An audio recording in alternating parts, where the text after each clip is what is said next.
வணக்கம். ஜவைஜக் from Javadupatti Pudur. Power writer அப்படிங்கிற YouTube channel மூலமாக உங்களை மீண்டும் சந்திப்பு ரொம்ப மற்ற மகிழ்ச்சி. அத்தோட எங்கள் சேனலை சப்ஸ்கிரைப் பண்ணுங்கள், பெல் பட்டன் அழுத்த மறந்துடாதீங்க. அத்தோட எல்லாத்துக்கும் ஷேர் பண்ணுங்கள். அதாவது சினிமா சம்பந்தப்பட்ட வகையில், குறிப்பாக தமிழக சினிமா சம்பந்தப்பட்ட வகையில் ஒவ்வொருத்தவங்களுக்கு ஒரு திறமையின் வெளிப்பாடு. அதன் அடிப்படையில் மக்கள் பட்டம் சூட்டினார்கள், புனை பெயரை வைத்தார்கள். கே பாலச்சந்திரன் இயக்குனர் இமயம் சிகரம் அப்படிம்பாங்க, இயக்குனர் சிகரம் அப்படிம்பாங்க. பாரதி ராஜாவை இயக்குனர் இமயம் அப்படிம்பாங்க. வைரமுத்து கவி பேரரசு, கண்ணதாசனை கவியரசு, வாலியை வாலிப கவிஞர். இப்படியே அடுக்கிட்டே போகலாம். ரஜினிகாந்துக்கு சூப்பர் ஸ்டார், அவர் ஒரு நடிகர், இருந்தாலும் சூப்பர் ஸ்டார். கமலஹாசனுக்கு உலக நாயகன்.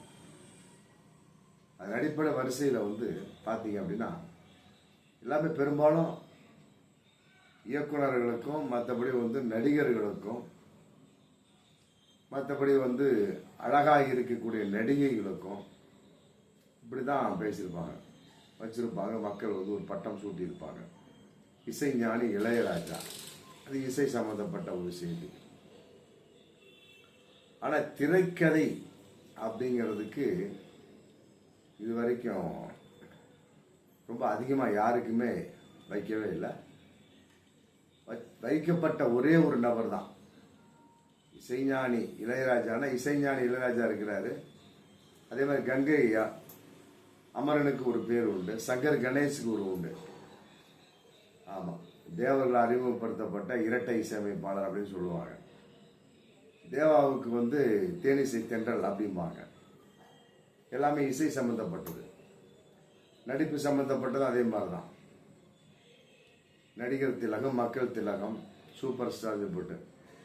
ஆனால் திரைக்கதைக்கென்று ஒருவர் தேர்ந்தெடுக்கப்பட்டு, நல்லா ஸ்கிரீன் பிளே தேர்ந்தெடுக்கப்பட்டு, மக்களால், குறிப்பாக முக்கிய ஒரு நபர்களால் திரைக்கதை மன்னன் என்று யாராவது அழைக்கப்பட்டிருக்காங்களா? சொல்லுங்க பார்ப்போம். ஒரே நபர் தான். திரைக்கதைக்கு எத்தனை பேர் பண்றாங்க? நிறைய பேர் பண்றாங்க, ஸ்கிரீன் பிளே பண்றாங்க. ஆனால் அதிகமாக பாராட்டை பெற்றவர், பட்டம் சூட்டப்பட்ட ஒரே நபர் யாருன்னா கே பாக்கியராஜ் தான். திரைக்கதை மன்னன். ஏன் எத்தனையோ படங்கள் வருது இல்லையா, வைக்கலாமே. எத்தனையோ படங்கள் வருது, அதை பார்த்து திரைக்கதை திலகம்னு கூட வைக்கலாம். எத்தனையோ பேர் இன்னைக்கெல்லாம் படம் எடுக்கிறாங்க நிறைய பசங்க, திரைக்கதை திலகம்னு வைக்கலாமே. இல்லை, அந்த திரைக்கதைக்கு மட்டும் ஒரே நபர் தான் இன்னைக்கு வரைக்கும் உலக அளவுகளில், இந்திய வரலாற்று ஒரே நபர் யாருன்னா கே பாக்கியராஜ் தான். அந்த அளவுக்கு ரொம்ப சிம்பிளான ஒரு ஸ்டோரியாக இருக்கும். அது எப்படி ஸ்க்ரீன் பிளே பண்ணி கரெக்டாக டெவலப் பண்ணி கொண்டு வர்றது அப்படிங்கிறது கே பாக்கியராஜ் மட்டும் எல்லாருக்கும் தெரியும். ஆனால் அது திறமை வாய்ந்து நுணுக்கத்தனமான ஒரு நபர் அப்படின்னா அது கே பாக்கியராஜ் தான். அவரை விட்டால் வேறு யாருமே கிடையாது. இன்னைக்கு வரைக்கும் யாருக்குமே திரைக்கதை திலகம்னோ, திரைக்கதை வடிவம்னோ, மற்றபடி திரைக்கதை ஏந்தல் அப்படின்னு யாருக்குமே வைக்கல. திரைக்கதைங்க அந்த தலைப்பே எடுக்கப்படவில்லை. இசை எடுக்கப்பட்டிருக்கு, நடிப்பு எடுக்கப்பட்டிருக்கு, அழகு எடுக்கப்பட்டிருக்கு, மற்றபடி கவிதை எடுக்கப்பட்டிருக்கு, பாடல் எடுக்கப்பட்டிருக்கு, பாடிய சிங்கர் எடுக்கப்பட்டிருக்கு. ஆனால் திரைக்கதை இன்னைக்கு வரைக்கும் இருக்கவே இல்லை. ரொம்ப டீப்பான ஒரு விஷயம். அது கே பாக்கியராஜ் மட்டும்தான் இன்னைக்கு வரைக்கும் சொல்லுவோம் திரைக்கதை திலகம் அப்படின்னு. அந்த மாதிரி திரைக்கதை மன்னன் எல்லாமே சொல்லுவாங்க. ஒரே நபர் தான். அப்படிப்பட்டவருக்கு திரைக்கதை மன்னனுக்கு திருவிழா அப்படின்னு ஏப்ரல் 13ஆம் தேதி 13/4/25 சென்னையில் விழா நடக்க போகுது. ரொம்ப அற்புதமான ஒரு விஷயம்தான் அது. பொதுவாக அவருடைய வாழ்க்கையை எடுத்தா அப்படின்னம்னா 16 வயதில் பாரதிராஜாவுக்கு உதவியாளராக வந்திருப்பார். உதவி இயக்குனர் கூட சொல்ல முடியாது, சைடில் ஒரு உதவியாளராக இருந்து நல்லா பண்ணார். அப்புறம் அதுக்கு பின்னால் புதிய வார்ப்புகளில் வந்து கதாநாயகனாக அறிமுகப்பானார். பாரதிராஜா கதாநாயகன் அறிமுகப்படுத்தினார். அவர் படம் டாப்பாக போச்சு, அற்புதமான படம். அதுலேருந்தே கதாநாயக அந்தஸ்துக்கு பாக்யராஜ் வந்துட்டார். அதுக்கு பின்னால் பார்த்தார் சுவரில்லாத சித்திரங்கள் அப்படிங்கிற கான்செப்ட் இவரே புதுசாக ஒரு படத்தை இயக்குனார், சுவரில்லாத சித்திரங்கள் அப்படி. அதான் வந்து பாக்யராஜ் வந்து இயக்கிய முதல் படம். அதே மாதிரி மௌன கீதங்கள், மற்றபடி தூரல் நின்று போச்சு, அப்புறம் சமீபத்தில் வெளியே வந்த சில படங்கள்லாம் இருக்கு. அந்த படத்திலையும் கூட இந்த காலத்துக்கு தகுந்த மாதிரி எவ்வாறு திரைக்கதை அமைக்க வேண்டும் என்பதில் கவனம் செலுத்தி இந்த காலத்துக்கு தகுந்த மாதிரி ஸ்கிரீனில் கொண்டு போய் எவ்வாறு படத்தை முடிப்பது அப்படிங்கிறத கை தேர்ந்தவர் தான் வந்து திரைக்கதை மன்னனாக சொல்லப்படுகிற பாக்யராஜ். அவர் வந்து இன்னைக்கு திரை உலகத்துக்கு வந்து 50 வருஷம் ஆகிப்போச்சு முழுமை. அதை பாராட்டு மன்னமாக திரைக்கதை மன்னனுக்கு திருவிழா ஏப்ரல் 13ஆம் தேதி நடத்த போறாங்க. திரை உலகமே கலந்து நடத்துறாங்க. இது வந்து நல்ல சந்தோஷமான ஒரு தருணம். பொதுவாக பாக்யராஜ் அப்படின்னாலே திரைக்கதை தான். பாக்யராஜை நம்பி வந்து நம்ம தியேட்டருக்கு போகலாம், குடும்பத்தோடு போகலாம். என்ன இருக்கு, இரட்டை அர்த்தமாக இருக்கும். அதுலேயும் ஒரு விஷயத்தை வச்சிருப்பாரு, அதை ட்விஸ்ட் பண்ணுவாங்க. இந்தானை முடிச்சுலாம் எடுத்துட்டு அப்படின்னா முருங்கைக்காயை வச்சே படம் ஓடிச்சு. என்னப்பா முருங்கைக்காய், ஆனால் முருங்கைக்காயை வச்சு படம் ஓடிச்சு போட்டு வேறு விதமான செக்ஸ் உணர்வாக பல பேர் பேசுனாலும் அந்த படம் வந்து ஒரு தியேட்டரில் 1 வருஷம் ஓடின படம். அந்த பாராட்டு விழாவுக்கு வந்து எம்ஜிஆர் வந்து கலந்து பாக்யராஜை வந்து என்னுடைய கலை வாரிசுன்னு அறிவிச்சார். ஆமாம், அந்த மாதிரி ஒரு வார்த்தை வந்து எம்ஜிஆர் யாருக்குமே கொடுக்கல. எத்தனையோ பேருக்கு அவர் வாழ்வு கொடுத்துருக்கார். எஸ்பி பாலசுப்ரமணியம், அப்புறம் அவரால் அறிமுகப்படுத்தப்பட்ட ஏகப்பட்ட பேர் இருக்கிறாங்க. அரசியலுக்கு வந்தப்ப ஜெயலலிதாவுக்கு அவரை அரவணைச்சார். இப்பெல்லாம் வந்து பார்க்கக்கூடிய சமயத்தில் அவர் வைத்த கை வந்து ராசியான கை. அதன் அடிப்படையில் பாக்யராஜையும் என்னுடைய கலை உலக வாரிசு அப்படின்னு அறிவிச்சார்.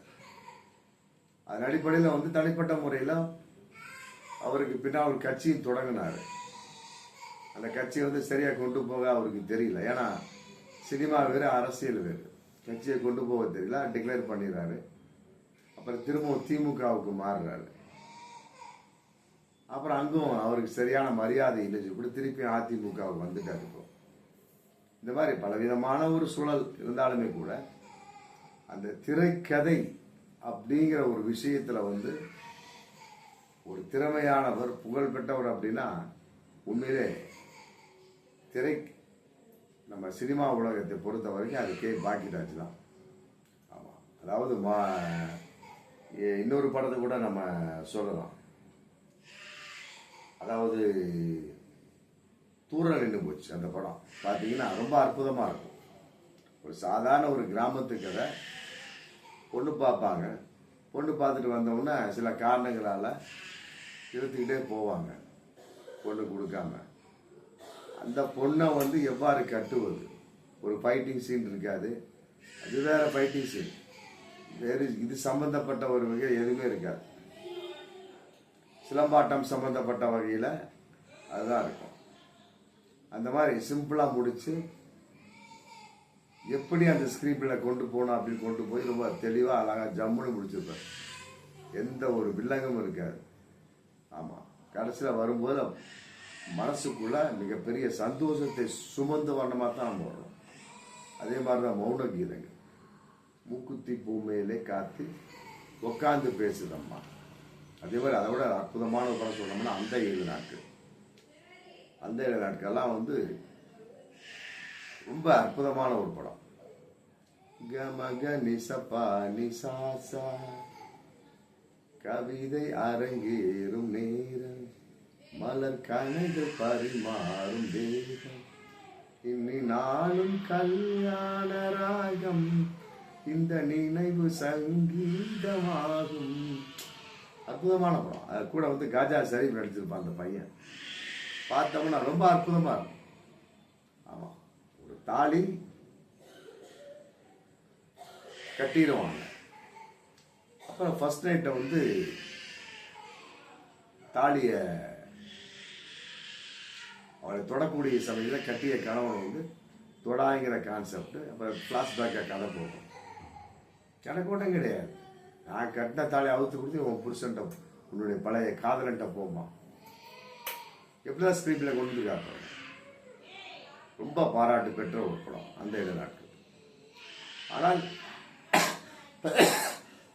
அவருடைய ஒவ்வொரு படத்திலையும் தமிழ் கலாச்சாரம் பேசப்பட்டது, தமிழ் பண்பாடு பேசப்பட்டது.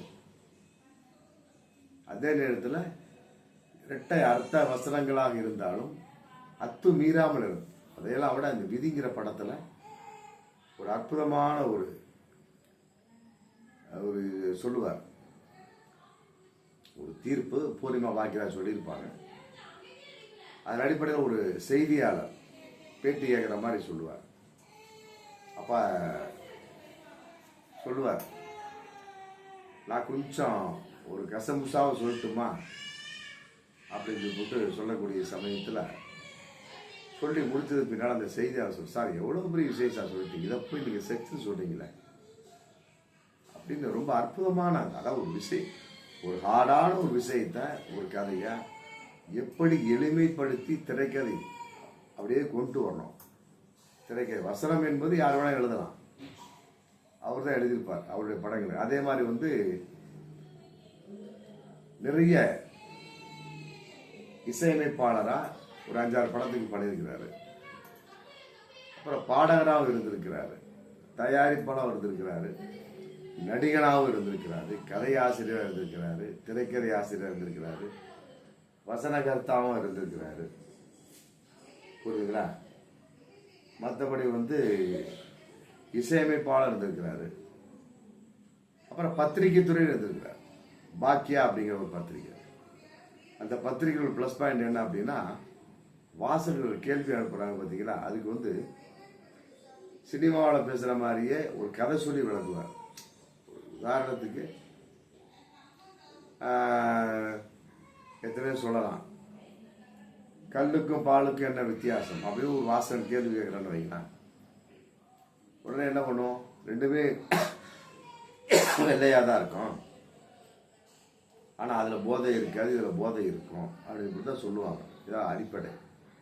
ஆனால் இவர் அப்படி கிடையாது. ஒரு ஊரில் ஒரு பிச்சைக்காரன் இருந்தால் அது இப்படி கதை சொல்லி, இப்போ நீங்களே புரிஞ்சுக்குங்க, கல்லுக்கும் பாலுக்கும் என்ன வித்தியாசம் அப்படின்னு ஒரு கதையை சொல்லி விளக்கக்கூடிய அளவுக்கு ஒரு அற்புதமான விஷயமா இன்னைக்கு பாக்கியா அப்படிங்கிற பத்திரிகை போயிட்டு. அதனால வந்து 50 வருடம் முடிச்சிட்டார் எல்லா துறையிலும். அவருக்கு பாராட்டு என்பது உண்மையிலே வந்து ஏற்றுக்கொள்ளத்தக்கது. அவர் எப்படி பாராட்டினாலுமே தகும். மீண்டும் ஒரு மனுஷன் அந்த மாதிரி திரைக்கதைக்கு மட்டுமே உருவாகுவாரா என்பது மிகப்பெரிய ஒரு சந்தேகமே. அவருடைய ஒரு மரணத்துக்கு பின்னாலாம் வந்து அவருடைய கேப்பை ஃபில் பண்ணுவாங்களா, சந்தேகம் தான். இசைக்கு ஃபில் பண்ணுவாங்க, நடிப்புக்கு ஃபில் பண்ணுவாங்க, பாடல் ஆசிரியருக்கு பாடலுக்கு எல்லாத்துக்கும் ஃபில் பண்ணுவாங்க. ஆனால் திரைக்கதைக்கு ஃபில் பண்ணுவாங்களா, ரொம்ப ரொம்ப சந்தேகம் தான். பார்ப்போம் மீண்டும் அடுத்த வீடியோ. நன்றி.